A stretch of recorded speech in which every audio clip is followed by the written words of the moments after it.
Hello everyone. Once again, I welcome to all the wonderful and magnetic personalities present over here.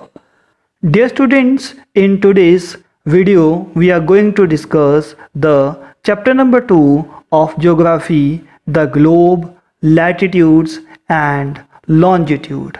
In the video number 1 of this chapter, we discussed about the globe, latitudes in detail. And in today's chapter, dear students, we will discuss about longitudes in detail and its use.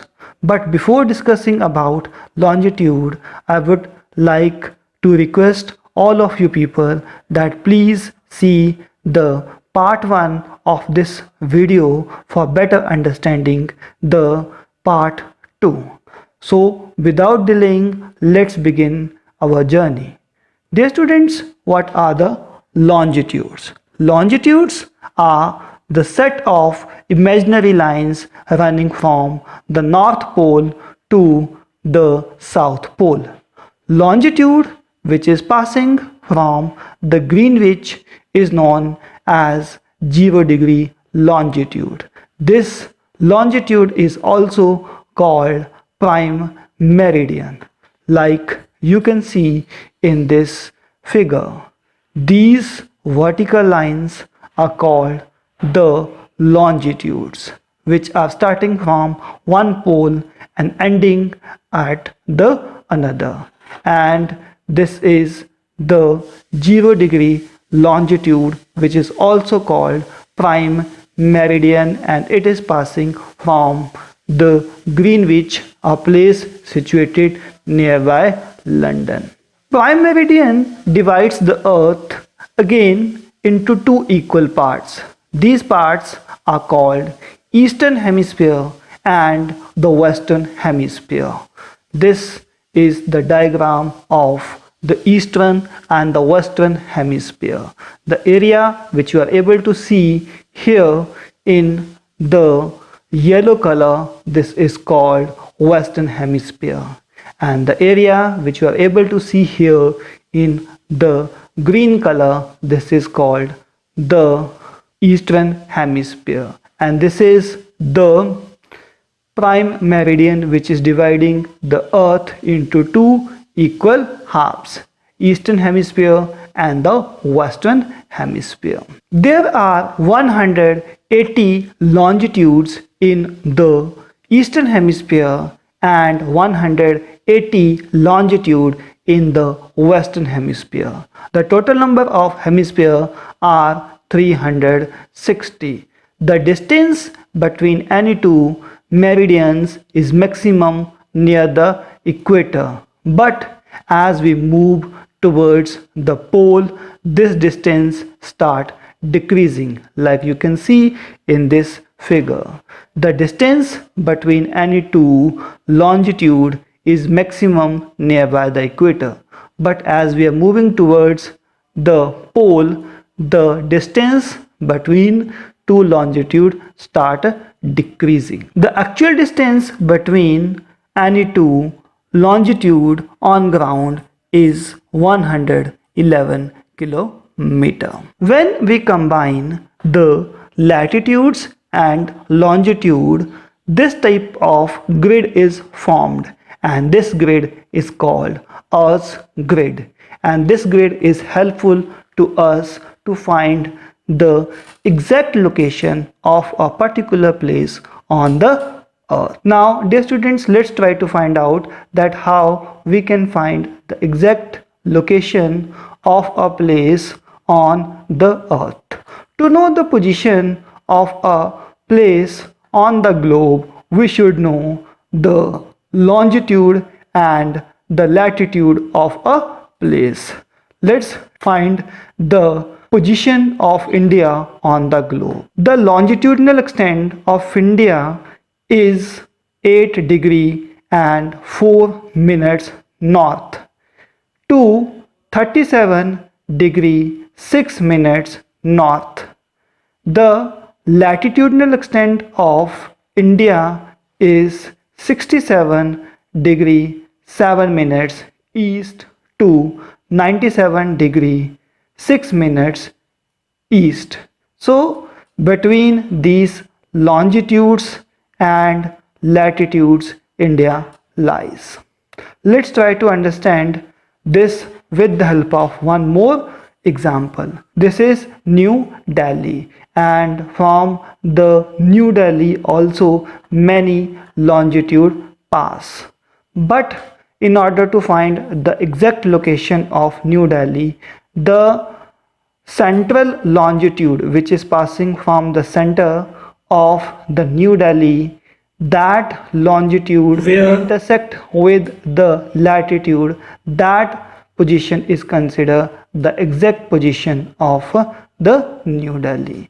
The longitudinal extent of New Delhi is 28 degree 38 minutes north to the 77 degree 12 minutes east. So in this way we can say that this is the central or the exact location of New Delhi. Now let's move towards the next section of this chapter, and here we will try to understand that how the longitudes help us in finding the time. But before knowing about the time of a particular place, you should know one very easy concept, and the concept is related to the movement of the earth. When the earth moves on its axis, that position is called its rotation.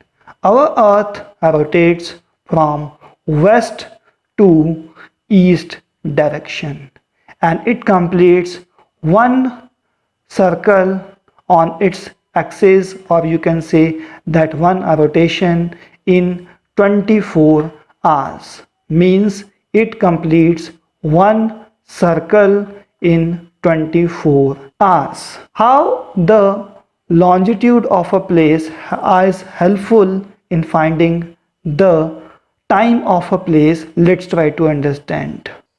Dear students, we consider the time of a particular place according to the position of the sun. If at a particular position sun would be there, that place is having day. And if any particular place sun is not there, that place would be considered as the night. But as you know that the shape of our earth is spherical, and all places of the earth do not get the sun's light at the same time. Some places of the earth get the sun's light first or early, and some places of the earth are there which receive the sun's light afterwards, due to which the day and night is not same all over the world. It depends upon the position of the earth. The countries which are situated in the eastern hemisphere, they see the sun first, but the countries which are situated in the western hemisphere, they see the sun afterwards. So in this way this concept of time changes. Like when there would be day in the Japan, at that time the people of Japan would be having their breakfast. But at the same time in India and in USA, night would be there and the people would be sleeping at that time. So it creates a big problem due to the spherical shape of the earth. Now dear students, let's move towards the concept of standard time and the local time. When the sun shines vertically on any longitude, the time of that longitude is considered as the local time. But due to the rotation of the earth, all the longitude face the sun at least one time in a day.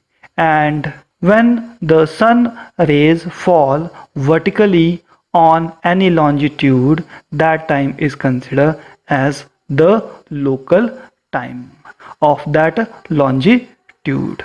But due to the rotation of our earth, all the longitude face the different time. As we will move towards the eastern side, after each longitude the time changes 4 minutes, and it creates a problem for very big countries from where many longitudes pass, like in India.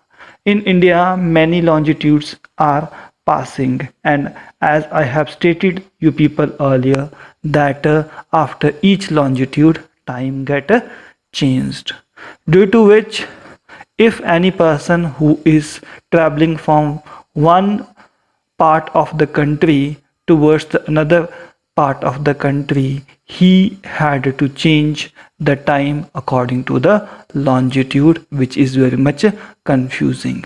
In order to solve this problem, most of the country select the standard time. What is standard time? Standard time means they select the time of any central longitude, and that time is applied for the full country. Like in India, there is a longitude which is situated at 82.5 degree east. The time of this longitude is considered the time for the whole country, and this time is called the standard time.